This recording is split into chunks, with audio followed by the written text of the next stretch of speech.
Les Américains n'ont Dieu que pour elle en ce moment. À un peu plus de 10 jours de la présidentielle, la Maison-Blanche fait l'objet de toutes les convoitises, de tous les débats.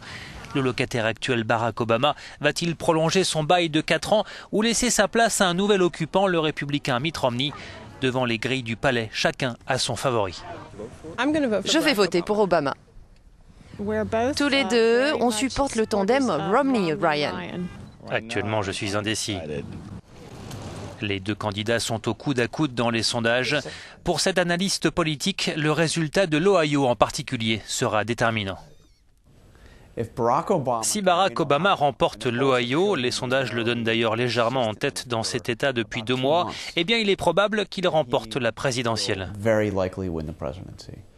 Si elle reste peu probable, l'hypothèse d'une égalité parfaite est également envisagée.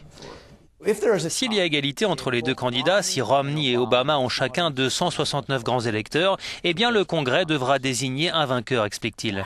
La Chambre des représentants élira le président et le Sénat le vice-président. L'élection se jouera très certainement dans un mouchoir de poche, comme en 2000 quand les républicains, vainqueurs du scrutin, avaient pourtant perdu le vote populaire. Mais cette fois, notre correspondant s'attend à un scénario inverse.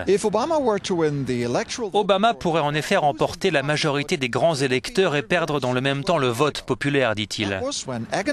Il y a 12 ans, les démocrates d'Al Gore avaient récolté 500 000 votes de plus que George Bush, mais avec 271 grands électeurs, ce sont les républicains qui avaient gagné. Stefan Grobe, Euronews, Washington.